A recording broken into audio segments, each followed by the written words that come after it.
होलिका दहन पर कौन से उपाय आपको आपके हर कर्ज और भय दोनों से मुक्ति दिलाएंगे? साथ ही होलिका दहन पर किस मंत्र का जाप और कौन सा पाठ आपको पूरे साल तरक्की और सफलता दिलाएगा?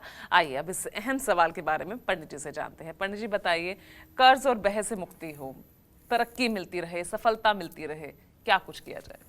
ये सीधे सीधे भय से मुक्ति का ही त्योहार है। ये भय से मुक्ति का ही त्योहार है। अबोध बालक को, 5 साल के बच्चे को जलाने के लिए जबरदस्ती गोद में पकड़ करके कोई चिता में बैठ जाए अपनी सुरक्षा करके, और वो बच्चा सुरक्षित बच जाए और जलाने वाला जल जाए, तो ये प्रभु की कृपा का एक अद्भुत मिसाल है। कहते हैं ना, बड़ रखवार रमापति जासू। जिसके वही रखवाले हैं उसको कौन जलाएगा, उसको कौन मारेगा, उसको कौन सताएगा। इसीलिए मैं कहता हूं, दुखिया को न सताइए, दुखिया देगा रोए, और जब उसका मालिक सुनेगा तो तेरी क्या गति होए। इसलिए कभी किसी दुखिया को सताना नहीं चाहिए, नहीं तो दुखिया जब रो देगा ना और उसका मालिक सुनेगा तो तुम्हारी क्या गति होगी, इसको सोच लेना। दुखिया को न सताइए, दुखिया देगा रोए, और जब उसका मालिक सुनेगा तो तेरी गति क्या होए। इसलिए ध्यान रखना चाहिए, कभी किसी दुखी व्यक्ति को मन से, वाणी से, कर्म से दुख नहीं देना चाहिए। ये ध्यान रखना चाहिए। होलिका दहन पर श्री लक्ष्मी नृसिंह स्तोत्र का पाठ करना चाहिए। कर्ज और अनजाने भय से इससे मुक्ति मिलती है। इस स्तोत्र का पाठ करने से शत्रु नुकसान नहीं पहुंचा पाते हैं। कर्ज से मुक्ति मिलती है, रूठी हुई लक्ष्मी मान जाती हैं। 41 दिनों तक श्री लक्ष्मी नृसिंह स्तोत्र का पाठ करने से आर्थिक लाभ होता है। इस स्तोत्र के जाप से कानूनी बाधाओं का समाधान मिलता है और आत्मविश्वास बढ़ता है।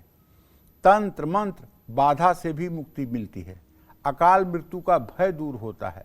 ध्यान रखें, नृसिंह भगवान विष्णु के उग्र अवतार हैं। नृसिंह भगवान की पूजा करने से पहले साफ सफाई का विशेष ध्यान रखें।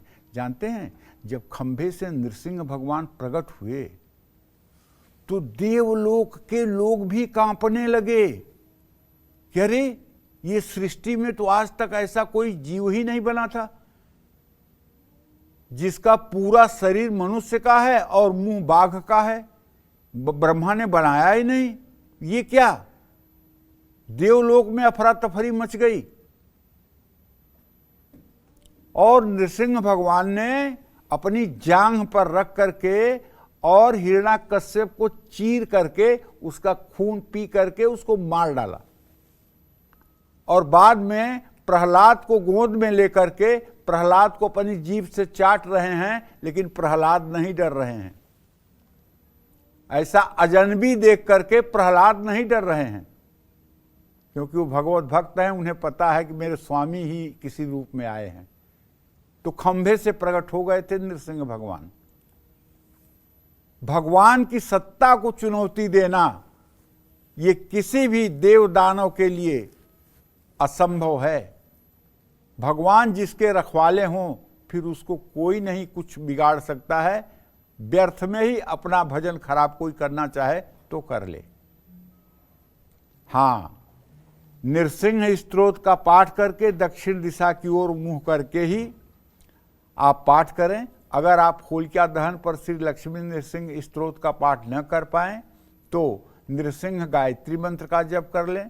ओम वज्र नखाय विद्महे तीक्ष्ण दृष्टाय धीमहि तन्नो नरसिंह प्रचोदयात्। आज होलिका दहन पर भगवान नृसिंह का मोरपंख अर्पित करने से राहु केतु के बुरे प्रभाव कम होते हैं। भगवान विष्णु के नृसिंह अवतार का ध्यान करके दही अर्पित करने से कानूनी मामलों में राहत मिलती है। भगवान नृसिंह को नागकेसर अर्पित करने से आर्थिक कष्टों में कमी आती है।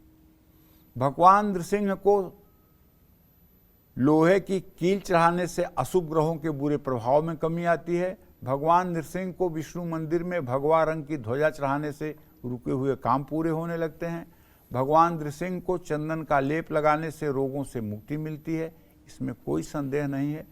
आज आप कुछ न कर सकें, अगर केवल ध्यान करके भगवान विष्णु का और उनके नृसिंह रूप का ध्यान करके और 10 मिनट उसी ध्यान में खो जाइए तो आपको सभी पुण्य कर्मों का फल प्राप्त हो जाएगा, इसमें कोई संशय नहीं है।